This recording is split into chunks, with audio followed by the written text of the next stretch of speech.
Supreme കോടതിയെ സമീപിക്കാനായി ദില്ലിയിലേക്ക് എത്തിയോ സിദ്ദിഖ്? അതോ കൊച്ചിയിൽ തന്നെയുണ്ടോ? അഭിഭാഷകർ വഴിയുള്ള നീക്കമാണോ നടക്കുന്നത്?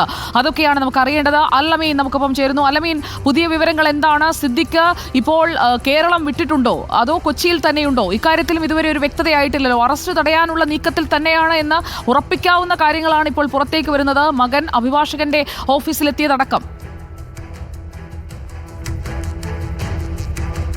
അക്കാര്യത്തിൽ സംശയമില്ല സുജയ. കാരണം ഈ ആരോപണം ഉന്നയിച്ചപ്പോൾ തന്നെ സിദ്ദീഖ് പറഞ്ഞൊരു കാര്യമുണ്ടായിരുന്നു. ഈ പരാതിക്കാരി ഓരോ സമയത്തും ഓരോ ആരോപണങ്ങളും ഓരോ പരാതികളുമാണ് ഉന്നയിക്കുന്നത്. ഓരോ സമയത്തും പുതിയ ആരോപണങ്ങൾ ഉന്നയിക്കുന്നു.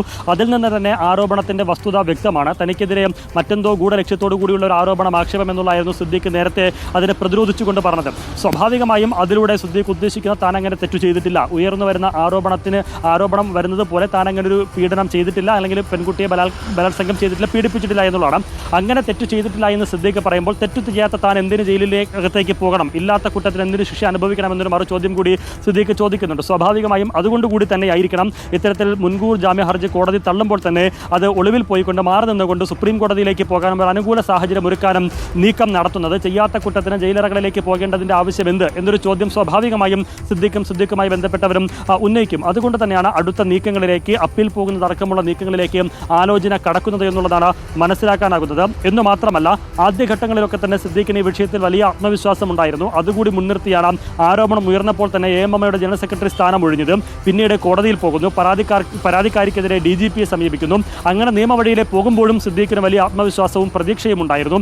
പക്ഷേ കേസ് കോടതിയിൽ വരുമ്പോൾ പ്രത്യേക അന്വേഷണ സംഘം കേസ് രജിസ്റ്റർ ചെയ്യുന്നു. അത് കോടതിയിലേക്ക് വരുന്നു. അതിൻ്റെ മറ്റു നടപടികളിലേക്കൊക്കെ പ്രോസിക്യൂഷൻ പോകുമ്പോൾ പ്രോസിക്യൂഷൻ സ്വീകരിച്ച അല്ലെങ്കിൽ പ്രോസിക്യൂഷനെ കളക്ട് ചെയ്യാനായ, ശേഖരിക്കാനായ തെളിവുകൾ അത് കോടതിയിൽ സിദ്ദീഖിനെതിരായി മാറുകയായിരുന്നു. ആ തെളിവുകളെ മറികടക്കാനോ ആ തെളിവുകൾക്കപ്പുറത്തേക്ക് തൻ്റെ നിരപരാധിത്വം സാധൂകരിക്കുന്ന വിധത്തിൽ മറ്റു തെളിവുകൾ സമർപ്പിക്കാനോ സിദ്ദീഖിനായില്ല എന്നുള്ളിടത്താണ് ഈ മുൻകൂർ ജാമ്യാപേക്ഷ തള്ളപ്പെടുന്നതും അങ്ങനെ ഒരു തിരിച്ചടി സിദ്ദീഖിനുണ്ടാകുന്നതും. സ്വാഭാവികമായും അത് ആദ്യഘട്ടങ്ങളിലൊന്നും മുന്നിൽ കണ്ടില്ല, അങ്ങനെ ഒരു പ്രതീക്ഷിച്ചതുമില്ല. പക്ഷേ പിന്നീട് ഏതൊക്കെയോ ഘട്ടങ്ങളിൽ അത് തിരിച്ചടിയാകുമെന്നൊരു വിലയിരുത്തൽ സിദ്ദീഖിനും അഭിഭാഷകർക്കും ഉണ്ടായിരുന്നിരിക്കണം. അതുകൊണ്ടുകൂടിയാണ് ഇന്ന് ഈ ജാമ്യ ഹർജി കോടതി പരിഗണിക്കുന്നതിന് മുന്നോടിയായി തന്നെ ഇവിടെ നിന്ന് മാറി നിൽക്കാൻ സിദ്ദീഖ് തീരുമാനിച്ചത്. ഇതിൻ്റെ ഒരു അവസാന ഘട്ടത്തിലേക്ക് പോകുമ്പോൾ ഒരു തിരിച്ചടി സ്വാഭാവികമായും ഭയന്നിരിക്കണം, അല്ലെങ്കിൽ തിരിച്ചടി മണത്തിരിക്കണം. അത് പ്രതീക്ഷിച്ചത് മുന്നിൽ കണ്ടുകൊണ്ടുള്ള നീക്കമാണ് ആദ്യഘട്ടമായി സിദ്ദീഖ് നടത്തിയത്. ഇവിടെ നിന്ന് ഈ വീടുകളിൽ നിന്നും മറ്റും മാറി നിൽക്കുക എന്നുള്ളത്. അങ്ങനെ ഒരു തിരിച്ചടി ഉണ്ടായാൽ തന്നെ, അറസ്റ്റ് നീക്കം അന്വേഷണ സംഘം നടത്തിയാൽ തന്നെ അതിന് പിടികൊടുക്കാതെ മാറുക എന്നുള്ളൊരു നീക്കമാണ് ആദ്യം സിദ്ദീഖ് നടത്തിയത്. അതിൽ സിദ്ദീഖ് ഒരു പരിധിവരെ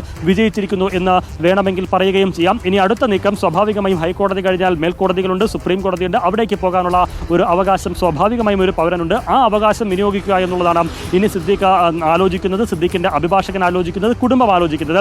അതിൻ്റെ ഭാഗമായി തന്നെയാണ് മകൻ ഇന്ന് അഭിഭാഷകനുമായി കൂടിയാലോചന നടത്തിയത്. അപ്പീൽ പോകുന്നത് അടക്കമുള്ള സാധ്യതകൾ തന്നെയായിരിക്കും അവിടെയും പരിശോധിച്ചിട്ടുണ്ടാവുക, പരിഗണിച്ചിട്ടുണ്ടാവുക. ഇനി ആ നീക്കങ്ങൾ വൈകാതെ ഉണ്ടാകും.